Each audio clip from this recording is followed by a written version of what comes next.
২০২৫-২৬ অর্থবছরে প্রায় পুরোটা সময়ে মূল্যস্ফীতি ছিল ৯% ঘরে।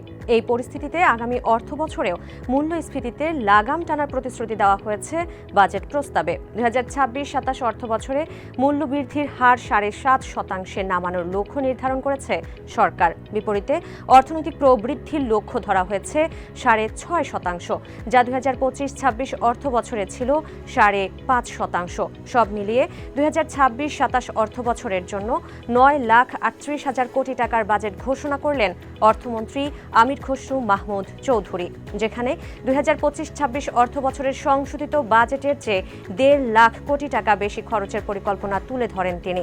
বিএনপি সরকারের প্রস্তাবিত বাজেটে গুরুত্ব পাচ্ছে স্বাস্থ্য ও শিক্ষা খাত। একই সঙ্গে কর্মসংস্থান বাড়ানোর লক্ষ্য গুরুত্ব পেয়েছে সরকারি ও ব্যক্তি বিনিয়োগ। ২০২৬-২৭ অর্থবছরে প্রস্তাবিত বাজেটের সংক্ষিপ্ত বিবরণী জানাতে আপনাদের সঙ্গে আছি আমি তামান্না খন্দকার।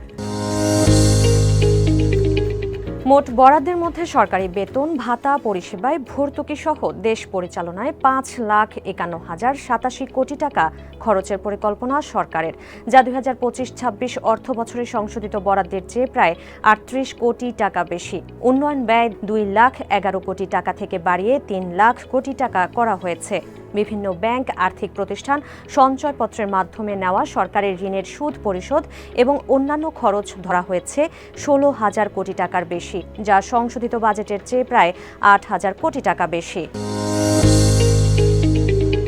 এই বিপুল পরিমাণ খরচের টাকা আসবে কোথা থেকে? ২০২৬-২৭ অর্থবছরে প্রস্তাবিত বাজেটে রাজস্ব লক্ষ্যমাত্রা ধরা হয়েছে ৬,৯৫,০০০ কোটি টাকা, যা ২০২৫-২৬ অর্থবছরের সংশোধিত বাজেটের চেয়ে ১,০৭,০০০ কোটি টাকা বেশি। মোট রাজস্বের মধ্যে জাতীয় রাজস্ব বোর্ড এনবিআর এর মাধ্যমে ৬ লাখ কোটি টাকা জোগাড়ের প্রচেষ্টা চালাবে। আয়কর, ভ্যাট, কাস্টমস ডিউটির মাধ্যমে জোগানোর পরিকল্পনায় অর্থের পরিমাণ বাড়ানো হয়েছে ১ লাখ কোটি টাকার কিছু বেশি। ভূমিকর, বিআরটি এর রোড ট্যাক্সের মতো এনবিআর বহির্ভূত কর আদায় লক্ষ্যমাত্রা ধরা হয়েছে ২৫,০০০ কোটি টাকা, যা সংশোধিত বাজেটের চেয়ে ৫,০০০ কোটি টাকা বেশি। এছাড়া হাসপাতালের টিকিট, টোল প্লাজার ফি এসব কর বহির্ভূত খাত থেকে ৬৬,০০০ কোটি টাকা আয়ের পরিকল্পনা করছে সরকার, যা আগের অর্থবছরের সংশোধিত বাজেটের তুলনায় ১,০০০ কোটি টাকা বেশি। খরচের বরাদ্দ এবং আয় লক্ষ্যমাত্রার মধ্যে ফারাক রয়েছে ২,৪৩,০০০ কোটি টাকা, যা বাজেটের ভাষায় ঘাটতি হিসেবে পরিচিত। এবার প্রশ্ন আসে, এই বিশাল ঘাটতি পূরণ হবে কিভাবে?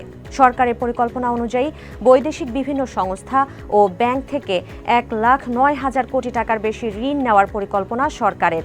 পাশাপাশি অনুদান হিসেবে বিদেশি উৎস থেকে আরও ৬,১৫০ কোটি টাকা সংগ্রহের পরিকল্পনা দেখানো হয়েছে বাজেট প্রস্তাবে। অভ্যন্তরীণ উৎস থেকে ১,২৭,০০০ কোটি টাকা সংগ্রহের লক্ষ্য নির্ধারণ করেছে সরকার, যার মধ্যে ব্যাংকিং চ্যানেল থেকে ঋণ হিসেবে নেওয়ার লক্ষ্য নির্ধারণ করা হয়েছে ১,১২,০০০ কোটি টাকা। বাকি ১৫,০০০ কোটি টাকার জন্য সঞ্চয়পত্র বিক্রি ও অন্যান্য উৎসের উপর নির্ভর করতে চায় সরকার। এই ছিল ২০২৬-২৭ অর্থবছরের বাজেটের সংক্ষিপ্ত বিবরণী। বাজেট নিয়ে আরও আপডেটস পেতে চোখ রাখুন টিভিএস-এ।